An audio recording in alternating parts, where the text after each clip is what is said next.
வணக்கம். நான் Sandhya. Welcome to Thams kitchen. இன்னைக்கு நம்ம சேனல்ல புளிச்சக்கீரை தொக்கு எப்படி செய்யறதுன்னு தான் பார்க்க போறோம். இதை நம்ம செஞ்சு ஃப்ரிட்ஜில் வச்சுக்கிட்டோம்னா 1 மாசம் வரைக்கும் கெடாம இருக்கும். எப்போ தேவையோ நம்ம அப்போ ஒயிட் ரைஸ் கூட செஞ்சு சாப்பிடலாம். நல்லெண்ணெய் ஊற்றியோ இல்லை நெய் ஊற்றியோ சாப்பிடும்போது ரொம்ப டேஸ்ட்டாக இருக்கும். நம்ம ஹாஸ்டலில் படிக்கிற குழந்தைங்களுக்கு கொஞ்சம் எண்ணெய் ஜாஸ்தியாக ஊற்றி வணக்கி இதை கொடுத்து விட்டுட்டா 1 வாரம் வரைக்கும் அவங்க வச்சு சாப்பிட்டுக்கலாம். வாங்க எப்படி செய்யறதுன்னு பார்க்கலாம். இதுக்கு ஒரு கட்டு புளிச்சக்கீரையை இந்த மாதிரி இலையை மட்டும் நல்லா கிள்ளிட்டு ஒரு 3 to 4 முறை நல்லா கழுவிக்கோங்க. இல்லைன்னா அதில் மண் நிறையா இருக்கும். கழுவிட்டு இந்த மாதிரி குக்கருக்குள்ளே போட்டுட்டு இதில் ஒரு 3/4 கப் மட்டும் தண்ணி ஊற்றி வேக வச்சு எடுத்துக்கிறோம். இந்த கீரை வேகலைன்னா நம்மளுக்கு வயிற்றுக்கு ஏதாவது பண்ணிடும். அதனால் நல்லா வேக வைக்கணுங்கிறதுக்காக குக்கரில் போட்டுட்டு ஒரு 2 சத்தம் நல்லா விட்டுட்டு வேக வச்சு தனியாக எடுத்து வச்சுக்கிறோம். இப்போ குக்கரில் போட்டாச்சு. ஆவி வந்தோடனே வெயிட் போட்டுட்டு 2 சத்தம் வர வரைக்கும் வெயிட் பண்ணி வச்சுட்டு அடுப்பை ஆஃப் பண்ணிவிட்டு தனியாக எடுத்து வச்சிடுறோம். அடுத்ததாக அடுப்பில் ஒரு பேன் வச்சுக்கிறோம். பேன் வச்சுட்டு 1 டேபிள் ஸ்பூன் நல்லெண்ணெய் ஊற்றிக்கிறோம். நல்லெண்ணெயை ஊற்றிட்டு ஒரு 1/2 டீஸ்பூன் வெந்தயம் போட்டுக்கிறோம். வெந்தயம் நல்லா வறுப்பட்டதுக்கப்புறம் பொரிஞ்சு வரும் வெந்தயம். அந்த மாதிரி பொரிஞ்சு வர ஸ்டேஜில் காரத்துக்கு தகுந்த மாதிரி வரமிளகா போட்டுக்கோங்க. இப்போ நான் இதில் ஒரு 5 வரமிளகா போட்டுக்கிறேன். போட்டுட்டு அதையும் நல்லா வறுத்துக்கிறோம். லோ ஃப்ளேம்லேயே வச்சுக்கோங்க, இல்லைன்னா வெந்தயம் தீஞ்சிரும்.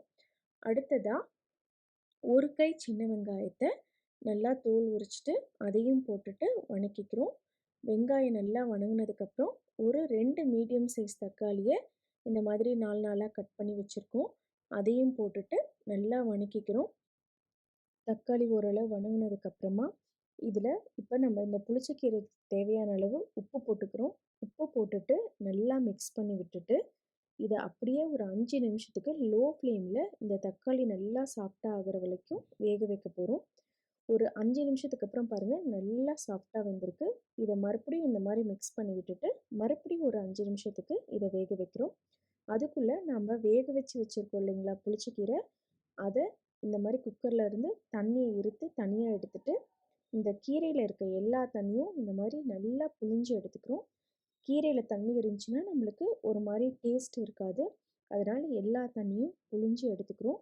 இப்போ வெங்காயம் தக்காளியும் நம்மளுக்கு நல்லா வணங்கி வந்திருக்கும்.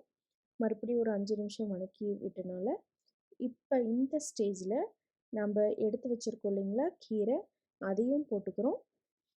அதையும் போட்டு விட்டுட்டு நல்லா மிக்ஸ் பண்ணி விட்டுக்கிறோம்.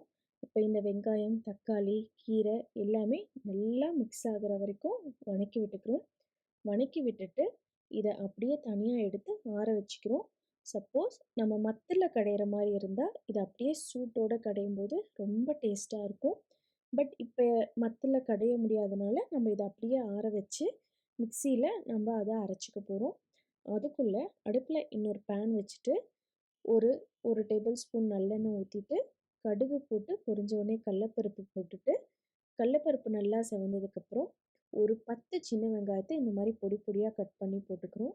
வெங்காயம் நல்லா வணங்கினதுக்கப்புறமா வாசத்துக்காக ஒரு 4 கருவேப்பிலையை போட்டுட்டு நல்லா வணக்கி விட்டுறோம். இப்போ நம்ம அரைச்சி வச்சுருக்கோம் இல்லைங்களா புளிச்சக்கீரை, அதையும் நம்ம இது கூட போட்டு மிக்ஸ் பண்ணிக்கிறோம். மிக்ஸ் பண்ணி விட்டுட்டு அந்த எண்ணெய் நல்லா பிரியிற வரைக்கும் நம்ம இதை கிளறி விட்டுக்கிட்டே இருக்கணும். இது எவ்வளோ எண்ணெய் ஊற்றினாலும் உறிஞ்சிக்கிட்டே இருக்கும். அதனால் மேக்ஸிமம் ஒரு 3 to 4 டேபிள் ஸ்பூன் மட்டும் ஊற்றிக்கோங்க. நீங்கள் வெளியவே வைக்கிற மாதிரி இருந்துச்சுன்னா கொஞ்சம் சேர்த்து ஊற்றிக்கலாம். மிக்ஸ் பண்ண அப்பப்போ 1 டேபிள் ஸ்பூன் 2 டேபிள் ஸ்பூன் எண்ணெய் ஊற்றிக்கலாம். இதை நல்லா ஊற்றிட்டு மிக்ஸ் பண்ணதுக்கு அப்புறமா இதில் கடைசியாக பெருங்காயம் போட்டுட்டு நம்ம இறக்கிற போகிறோம். இப்போ நான் கரைச்சி வச்ச கட்டி பெருங்காயம் வச்சுருக்கேன். அதுதான் நான் இப்போ 1 ஸ்பூன் ஊற்றிக்கிறேன். ஊற்றிட்டு நல்லா மிக்ஸ் பண்ணி விட்டுக்கிறோம்.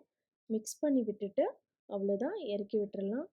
நம்மளோட புளிச்சக்கீரை இப்போ ரெடியாக இருக்குது. இதை ஒயிட் ரைஸ் கூட சாப்பிடும்போது ரொம்ப டேஸ்ட்டாக இருக்கும். நான் முன்னையே சொன்ன மாதிரி நல்லெண்ணெய் கூடயோ இல்லை நெய் வச்சோ சாப்பிடும்போது சூப்பராக இருக்கும். இது ஒரு ஏர்டைட் கண்டெய்னரில் போட்டுட்டு கைப்படாத வச்சுருந்தா நான் சொன்ன மாதிரி 1 மாதம் வரைக்கும் கெடாமல் இருக்கும். ட்ரை பண்ணி பாருங்கள். இந்த வீடியோ பிடிச்சிருந்துச்சின்னா உங்கள் ஃப்ரெண்ட்ஸுக்கும் ஷேர் பண்ணுங்கள். மறக்காமல் நம்ம சேனல் தம்ஸ் கிச்சனை சப்ஸ்கிரைப் பண்ணுங்கள். தேங்க்யூ.